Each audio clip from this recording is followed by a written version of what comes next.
नमस्कार दोस्तों। आज हम बात करने वाले हैं एक ऐसे मुद्दे पर जो हम सबको डायरेक्टली प्रभावित करता है और हम कह सकते हैं कि ये हमारे लिए एक गंभीर चुनौती है।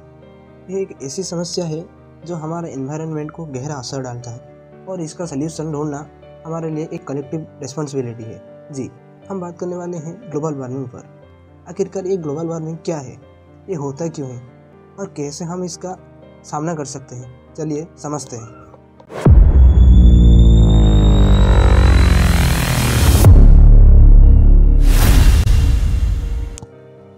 ग्लोबल वार्मिंग पहले वर्ड यूज़ किया गया था वालेस स्मिथ ब्रोकर्स पेपर के द्वारा सन 1975 में।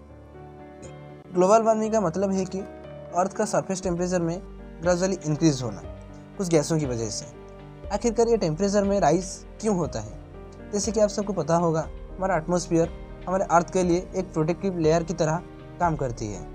इस लेयर में CO2 का मात्रा ज़्यादा होने से एक ग्लास वॉल की तरह काम करती है, जिसके वजह से सन से कुछ एनर्जी इस लेयर में ट्रैप हो जाती है और सरफेस टेम्परेचर में इंक्रीज हो जाती है और सरफेस टेम्परेचर ग्रेजुअली इंक्रीज होता है और बढ़ता रहता है। इसे हम ग्रीन हाउस इफेक्ट भी कहते हैं। इसके कई सारे रीज़न हैं, मतलब इस ग्लोबल वार्मिंग को राइज करने के लिए कई सारे रीज़न हैं, जैसे कि हमारे एक्टिविटीज़, डिफॉरेस्टेशन, फैक्ट्री से निकलने वाले कई सारे हार्मफुल गैसेस, व्हीकल से निकलने वाले पोल्यूशन, इस सब चीज़ों ने मिलकर ग्लोबल क्राइसिस को ज़्यादा किया है और ग्लोबल वार्मिंग क्रिएट किया है। इस ग्लोबल वार्मिंग का असर क्या है?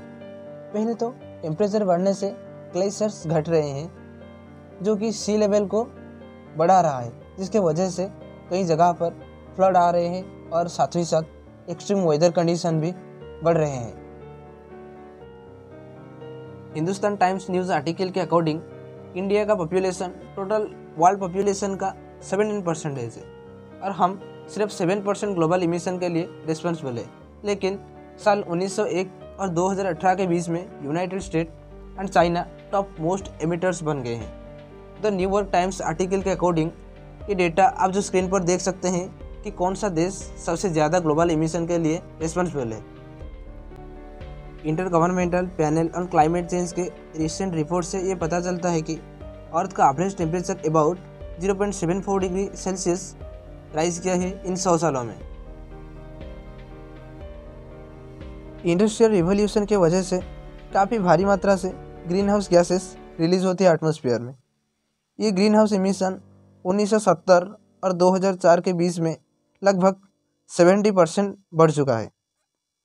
हम लोग जो यूज़ करते हैं fossil fuels such as oil, coke and natural gases in car, trucks, trains and airplanes, ये सब फ्यूल से और कुछ इलेक्ट्रिक पावर से चलती है। इलेक्ट्रिक पावर जनरेट करने के लिए भी फ्यूल यूज़ होती है, जो भी CO2 गैस निकलने के लिए भी रिस्पॉन्सिबल है। आखिरकार हम कैसे इस समस्या को मिनिमाइज कर सकते हैं? ग्लोबल वार्मिंग को रोकने के लिए हमें इंडिविजुअल, कम्युनिटी और गवर्नमेंट लेवल पर कदम उठाने पड़ेंगे, जैसे कि रिन्यूएबल एनर्जी का इस्तेमाल। फॉसिल फ्यूल्स का इस्तेमाल ग्लोबल वार्मिंग पर एक बहुत ही बुरा असर डालता है, जिसके बजाय हमें रिन्यूएबल एनर्जी सोर्सेज का यूज़ करना चाहिए, जैसे कि solar energy, wind and hydro electric power का इस्तेमाल बढ़ाना चाहिए।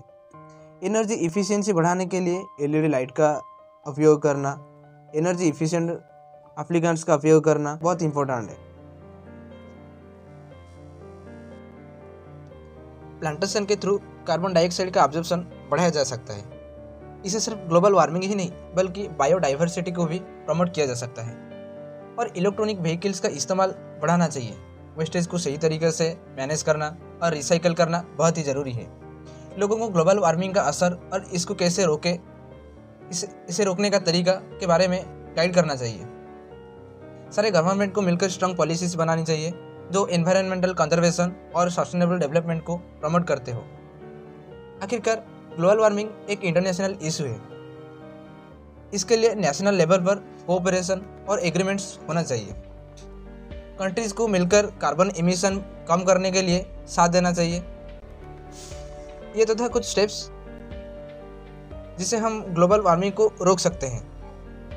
आपका क्या राय है इस बारे में कमेंट करके ज़रूर बताना। आशा करता हूँ वीडियो इन्फॉर्मेटिव होगा।